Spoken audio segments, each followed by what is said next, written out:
ಎಲ್ಲರಿಗೂ ಆತ್ಮೀಯ ನಮಸ್ಕಾರಗಳು. ಮೌರಬ್ ಗ್ರಾಮದಲ್ಲಿ ಬಹುದಿನಗಳ ಬೇಡಿಕೆ ನಿರೀಕ್ಷೆ 2 ವರ್ಷಗಳಿಂದ ಈಶ್ವರತ್ನ ಡಾಕ್ಟರ್ ಬಾಬಾ ಸಾಹೇಬ್ ಅಂಬೇಡ್ಕರ್ ಅವರ ಪುತ್ಥಳಿ ಅನಾವರಣ ಆಗಬೇಕು. ಬಹುದಿನ ನಿರೀಕ್ಷೆ ಇವತ್ತು ಎಲ್ಲರ ಸಹಕಾರದಿಂದ, ವೇದಿಕೆ ಮೇಲಿರುವಂಥವರು, ಈ ಕಾರ್ಯಕ್ರಮ ಎಲ್ಲರ ಸಹಕಾರದಿಂದ ಇವತ್ತು ಉದ್ಘಾಟನೆಯನ್ನು ಮಾಡಿದ್ದೇವೆ. ಈ ಭಾಗದ ಮಾಜಿ ಶಾಸಕರು ಆತ್ಮೀಯರಾದ ಪಿ ರಾಜು ಅವರೇ, ಇನ್ನೂರು ಹಿರಿಯರು ಮಾಜಿ ಶಾಸಕರಾದ ಶ್ಯಾಮ್ ಘಾಟಿಗೆ ಅವರೇ, ವಕೀಲರಾದ ಸಿರಿಗಾಂವ್ ವಕೀಲರೇ, ನಾಯ್ಕ್ ಅವರೇ, ಅರ್ಜುನ್ ಅವರೇ, ಬಾಣೆ ಸರ್ಕಾರ ಅವರೇ, ಗ್ರಾಮ ಪಂಚಾಯತಿ ಅಧ್ಯಕ್ಷರು, ಇನ್ನುಳಿದ ಎಲ್ಲ ಚುನಾಯಿತ ಪ್ರತಿನಿಧಿಗಳೇ, ಈ ಕಾರ್ಯಕ್ರಮ ಭಾಗವಹಿಸಿದ ಎಲ್ಲ ಡಾಕ್ಟರ್ ಬಾಬಾ ಸಾಹೇಬ್ ಅಂಬೇಡ್ಕರ್ ಅಭಿಮಾನಿಗಳೇ, ಮಾಧ್ಯಮದ ಮಿತ್ರರೇ, ಮಾನ್ಯ ಸಿರಿಗಾವಿಯವರ ಪ್ರಯತ್ನ, ಅವರ ಉತ್ಸಾಹದಿಂದ ಇವತ್ತು ಮಹಾ ಮೇಧಾವಿಯವರ ಪುತ್ಥಳಿಯನ್ನು ನಾವು ಪ್ರತಿ ದಿವಸ ನೋಡುವಂಥ ಒಂದು ಅವಕಾಶವನ್ನು ಕಲ್ಪಿಸಿದ್ದಾರೆ. ರಾಜು ಅವರು ಹೇಳಿದಂಗೆ ಅದು ನಮಗೆ ಮೂರ್ತಿ ಪ್ರತಿ ದಿವಸ ಸಂದೇಶ ಸಾರುವಂಥದ್ದು ಇರಬೇಕು. ಮತ್ತು ನಾನು ಕೂಡ ಅಂಬೇಡ್ಕರ್ ಆಗಲಿಕ್ಕೆ ಆಗೋಲ್ಲ, ಅವರ ಹತ್ತಿರ ಆದರೂ ನಾವು ಹೋಗಿ ಜನಸೇವೆ ಮಾಡ್ತೀವಿ ಅನ್ನೋ ಭಾವನೆ ಬರಲಿಕ್ಕೆ ಈ ಮೂರ್ತಿಯನ್ನು ನಾವು ಸ್ಥಾಪನೆ ಮಾಡಿದ್ವಿ. ಇದೇನು ಕೇವಲ ಪೂಜೆಗೋಸ್ಕರ ನಮಸ್ಕಾರ ಮಾಡಲಿಕ್ಕೆ ಮೂರ್ತಿಯನ್ನು ಅನಾವರಣ ಮಾಡಿಲ್ಲ. ಅವ್ರ ಕಷ್ಟಗಳನ್ನು ನೀವು ನೋಡಬೇಕು, ನೆನಿಬೇಕು. ನೀವು ಒಂದು ಸಾರಿ ಅವ್ರು ಎಷ್ಟು ಕಷ್ಟಪಟ್ಟಿದ್ದಾರೆ, ನಮಗೋಸ್ಕರ ಏನೇನು ಮಾಡಿದಾರೆ ಅನ್ನೋದಕ್ಕೋಸ್ಕರ ನಾವು ದೇಶ ತುಂಬ ಇವತ್ತು ಡಾಕ್ಟರ್ ಬಾಬಾ ಸಾಹೇಬ್ ಅಂಬೇಡ್ಕರ್ ಪುತ್ಥಳಿಯನ್ನು ಅನಾವರಣ ಮಾಡ್ತಾ ಇದ್ವಿ. ಸೊ ಅವ್ರು ಇಲ್ಲದೆ ಹೋಗಿದ್ರೆ, ರಾಜು ಅವರು ಹೇಳಿದರು, ನಮ್ಮ ಘಾಟಿಗೆ ಅವ್ರು ಕೂಡ ಹೇಳಿದರು, ಬಾಬಾ ಸಾಹೇಬ್ ಅಂಬೇಡ್ಕರ್ ಬಹುಶಃ ಈ ಮಣ್ಣಲ್ಲಿ ಹುಟ್ಟದೆ ಹೋಗಿದ್ರೆ ನಾವಿನ್ನು ಭಾಳ ಶಿಕ್ಷಣದಿಂದ, ಸಾಮಾಜಿಕವಾಗಿ, ಆರ್ಥಿಕವಾಗಿ, ರಾಜಕೀಯದಿಂದ ಭಾಳ ದೂರ ಇರ್ತಾಯಿದ್ವಿ. ಅವರ ಒಂದು ಸಂವಿಧಾನದಿಂದ ಇವತ್ತು ನಾವೆಲ್ಲ ಸಮಾನತೆಯಲ್ಲಿ ಇದ್ದೀವಿ. ಸಮಾನತೆ ಸರಿ ಇನ್ನೂ ಹೋರಾಟ ನಡೀತಾ ಇದೆ. ನಾವೆಲ್ಲ ರಂಗಗಳಲ್ಲಿ ಕೂಡ ಬಂದಿದ್ದೀವಿ. ಭಾಳ ದೂರ ಹೋಗ್ಲಿಕ್ಕಾಗಲ್ಲ. ಸ್ವಲ್ಪ ಆ ಸಂವಿಧಾನದಿಂದ ನಾವು ಲಾಭ ಪಡೆದು ನಾವು ಎಲ್ಲ ಸಮಾಜದ ಮುಖ್ಯವಾಗಿ ಬರಲಿಕ್ಕೆಲ್ಲ ನಾವು ಪ್ರಯತ್ನವನ್ನು ಮಾಡ್ತಾ ಇದ್ದೀವಿ. ಈ ಕಾರ್ಯಕ್ರಮಕ್ಕೆ ನಮ್ಮ ಗೃಹ ಸಚಿವರು ಮುನಿಯಪ್ಪ ಅವರು, ಮಾದೇವಪ್ಪನವರು ಬರಬೇಕಾಗಿತ್ತು, ನಿನ್ನೆನೇ ಬರಬೇಕಾಗಿತ್ತು. ನಿನ್ನೆ ಕೂಡ ಅಧಿವೇಶನದಲ್ಲಿ ಅವ್ರ ಬಿಲ್ ಕೂಡ ಪಾಸ್ ಆಗದೆ ಹಂಗೆ ಉಳಿದಿತ್ತು. ಇವತ್ತು ಕೂಡ ಭಾಳಷ್ಟು ಟ್ರೈ ಮಾಡಿದ್ರೆ ಕೂಡ ಅವರು ಇನ್ನೂ ಬಿಲ್ ಪಾಸ್ ಆಗಿಲ್ಲ, ಅಲ್ಲೇ ಉಳಿದಾರೆ. ಹೀಗಾಗಿ ಅವರು ಅಲ್ಲಿ ಇರೋದು ಅನಿವಾರ್ಯ ಆಗಿತ್ತು. ಹೀಗಾಗಿ ಅವ್ರನ್ನ ಬಿಟ್ಟು ನಾವು ನಮ್ಮ ತಿಮ್ಮಪ್ಪರ ಸಾಹೇಬರು ಬಂದು ಇದನ್ನು ಉದ್ಘಾಟನೆ ಮಾಡಿದ್ವಿ. ಇನ್ನೊಂದು ಸಾರಿ ಅವರು ಕೂಡ ಬೇರೆ ಯಾವುದೇ ಕಾರ್ಯಕ್ರಮ ಖಂಡಿತವಾಗಿ ಬರ್ತೀವಿ ಅಂತ ಸಂದೇಶ ಹೇಳಿದ್ದಾರೆ. ಇವತ್ತು ನಾವೆಲ್ಲ ಹೆಚ್ಚು ಶಿಕ್ಷಣ ಪಡಿಬೇಕು. ಹೆಚ್ಚು ನಾವು ಮೊನ್ನೆ ಒಂದು ಉದ್ಯಮಿಗಳ ಥರ ಸಮಾವೇಶ ಮಾಡಿದ್ವಿ ಬೆಳಗಾವಿಯಲ್ಲಿ, SC/ST ಉದ್ಯಮಿದಾರರ ಸಮಾವೇಶ. ಕೇವಲ ರಾಜಕೀಯದಿಂದ ಮುಂದೆ ಬರಲಿಕ್ಕೆ ಆಗೋಲ್ಲ, ನಮಗೆ ಆರ್ಥಿಕವಾಗಿ ಕೂಡ ಗಟ್ಟಿ ಆಗಬೇಕು, ಉದ್ಯಮದಾರ ಆಗಬೇಕು.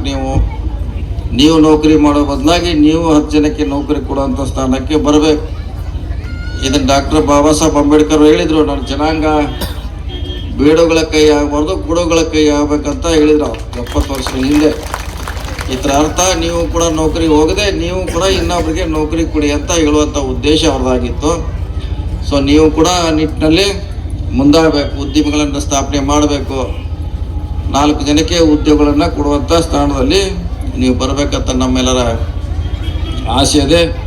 ಆ ನಿಟ್ಟಿನಲ್ಲಿ ಬರಬೇಕಂತ ಇವತ್ತು ನಿಮ್ಮಲ್ಲಿ ವಿನಂತಿ ಮಾಡಿಕೊಳ್ಳೋಕ್ಕೆ ಬಂದಿದ್ದೇನೆ.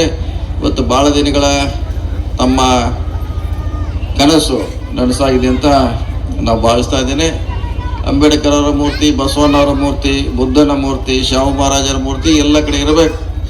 ಯಾಕೆ ಇರಬೇಕಂದ್ರೆ ಇವ್ರು ಏನು ನಮಗೆ ಮಾಡಿದಾರಂತೂ ಇವತ್ತು ಸಾರಿ ಹೇಳಬೇಕಾಗಿದೆ. ಯಾಕಂದ್ರೆ ನಾವು ಯಾರು ಕೂಡ ಅವ್ರು ನೋಡಿಲ್ಲ. ಅವ್ರ ಪುತ್ಥಳಿಯನ್ನು ನೋಡದೆ ಮರೆಯುವಂಥ ಪರಿಸ್ಥಿತಿ ನಾವು ಬರ್ತೀವಿ. ಯಾಕೆ ನಮ್ಗೆ ಯಾರೋ ಕಷ್ಟಪಟ್ಟು ಇಲ್ಲಿ ಮಟ್ಟ ನಮ್ಗೆ ತರುವಂಥ ಪ್ರಯತ್ನವನ್ನು ಮಾಡಿದ್ದಾರೆ. ಅವ್ರನ್ನ ನಡಿಬೇಕು. ಅವರ ಹೋರಾಟವನ್ನು ನಾವು ನಮ್ಮ ಯುವ ಪೀಳಿಗೆ ಅವರ ತಮ್ಮ ದಿನನಿತ್ಯ ಜೀವನದಲ್ಲಿ ಅಳವಡಿಸ್ಕೊಂಡಾಗ ಮಾತ್ರ ಅವರ ಹೋರಾಟಕ್ಕೆ ಒಂದು ಮಹತ್ವ ಬರ್ತೈತೆ. ತ್ಯಾಗನ್ನು ಏನು ಮಾಡಿದ್ದಾರೆ ಅದಕ್ಕೆ ಮಹತ್ವ ಬರ್ತದೆ. ಆ ನಿಟ್ಟಿನಲ್ಲಿ ಅವ್ರನ್ನೆಲ್ಲ ಮಾನ್ಯರನ್ನು ನಾವು ನೆನೀಬೇಕು. ಸಾವಿತ್ರಿಬಾಯಿ ಫುಲೆ ಬಹುಶಃ ಈ ಭಾಗದಲ್ಲಿ ಭಾಳಷ್ಟು ಪ್ರಚಲಿತರು. ಅವರು ಬಹುಶಃ ಅವ್ರು ಮಹಿಳೆಯರಿಗೆ ಶಿಕ್ಷಣ ಕೊಡದೆ ಹೋಗಿದ್ರೆ ಇವತ್ತು ಮಹಿಳೆಯರ ಶಿಕ್ಷಣದಿಂದ ಭಾಳ ದೂರ ಇರುವಂಥ ಪ್ರಯತ್ನ ಆಯಿತು. ಅವ್ರನ್ನು ಕೂಡ ನಾವು ಇವತ್ತು ನಡೆಸಬೇಕು. ನಮ್ಮ ಸರ್ಕಾರ ಅವರ ಜಯಂತಿಯನ್ನು ಕೂಡ ಮಾಡುವಂಥ ಪ್ರಯತ್ನವನ್ನು ಇವತ್ತು ಮಾಡ್ತಾ ಇದೆ. ಯಾರು ಮಾನೀಯರಿದ್ದಾರೆ ಅವ್ರನ್ನ ಯಾವ ಮೂಲಕ್ಕೂ ನಾವು ಮರಿಬಾರ್ದು. ನಮಗೋಸ್ಕರ ಸಾಕಷ್ಟು ಹೋರಾಟವನ್ನು ಮಾಡಿದ್ದಾರೆ.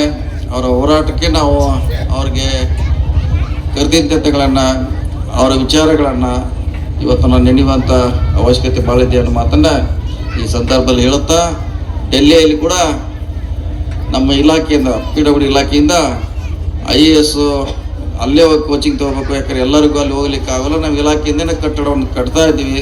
ಆ ಕಟ್ಟಿದ ನಂತರ ಬಹುಶಃ ಎಲ್ಲ ತಾಲೂಕಿನವರಿಗೆ ಅಲ್ಲಿ ಅವಕಾಶವನ್ನು ನಾವು ಕೊಡ್ತೀವಿ ಅನ್ನುವಂಥದ್ದು ಇವತ್ತು ಹೇಳಿಕ್ಕೆ ನನಗೆ ಭಾಳ ಹೆಮ್ಮೆ ಅನಿಸ್ತದೆ. ನಾವು ಮಂತ್ರಿ ಆದ್ನಿಂದನೂ ಕೂಡ ಡೆಲ್ಲಿಯಲ್ಲಿ ಜಾಗ ಹುಡುಕ್ತಾ ಇದ್ದೀವಿ. ಅದು ಮೊನ್ನೆ ಖರೀದಿ ಮಾಡಿದ್ದೀವಿ. ಬಹುಶಃ ಮುಂದಿನ ಬಜೆಟ್ನಲ್ಲಿ ಅದಕ್ಕೆ ದುಡ್ಡಿಟ್ಟು ಅದನ್ನು ಕಟ್ಟಡ ಪ್ರಾರಂಭ ಮಾಡ್ತೀವಿ. ಈಗಾಗಲೇ ಅದಕ್ಕೆ ನೀಲನಕ್ಷೆ ಯಾವ ರೀತಿ ಇರಬೇಕು ಅದನ್ನೆಲ್ಲ ತಯಾರಿ ಮಾಡ್ತಾ ಇದ್ದೀವಿ. ಡೆಲ್ಲಿ ಅಥಾರಿಟಿಯಿಂದ ಅದಕ್ಕೆ ಪರ್ಮಿಷನ್ ತೊಗೊಳ್ತಾ ಇದ್ದೀವಿ. ಅದು ತೊಗೊಂಡ ನಂತರ ಮುಖ್ಯಮಂತ್ರಿಗಳು ಎಲ್ಲ ಸಚಿವರು ಶಾಸಕರ ನೇತೃತ್ವದಲ್ಲಿ ಡೆಲ್ಲಿಯಲ್ಲಿ ಉದ್ಘಾಟನೆ ಮಾಡೋ ಮೂಲಕ ಹೊಸ ಕ್ರಾಂತಿ ಮಾಡುವಂಥ ಒಂದು ಪ್ರಯತ್ನ ನಮ್ಮ ಸರ್ಕಾರದಿಂದ ನಡೀತಾ ಇದೆ.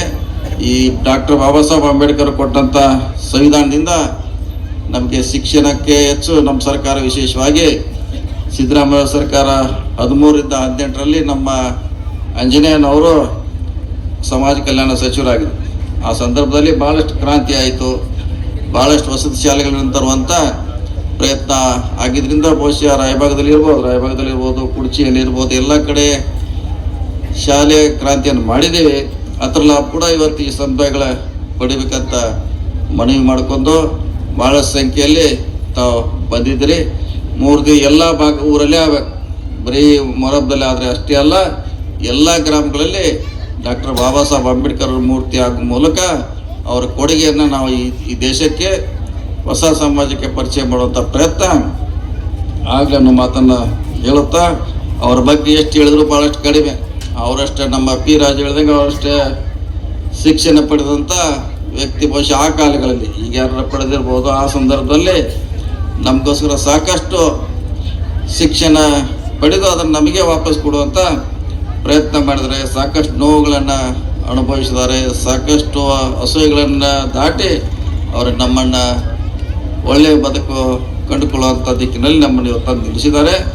ನಮ್ಮ ಕೈಯಲ್ಲಿದೆ ನಮ್ಮ ಬದುಕನ್ನು ಕಟ್ಟಿಕೊಳ್ಳೋದು. ಇನ್ನೇ ಎಲ್ಲ ನಾವೇ ಸರ್ಕಾರ ಮಾಡ್ತೈತೆ, ಹಿಂದೆ ಸಂವಿಧಾನ ಮಾಡ್ತೈತೆ, ಎಲ್ಲ ನಾವು ಆ ಸಂವಿಧಾನ ಮೂಲಕ ನಾವು ಮುಂದೆ ಹೆಜ್ಜೆ ಇಡುವಂಥ ಪ್ರಯತ್ನ ಆದಾಗ ಮಾತ್ರ ಅವರ ಸಂವಿಧಾನಕ್ಕೆ ಅವರ ಮೂರ್ತಿಗೆ ಬಹುಶಃ ಗೌರವ ಬರುತ್ತೆ ಅನ್ನೋ ಮಾತು ಹೇಳುತ್ತಾ, ಬಹುಶಃ ಅವರೆಲ್ಲರದು ಈ ರೀತಿ ಇರ್ತೈತೆ ಅವ್ರಿಗೆಲ್ಲ ಕಡೆ.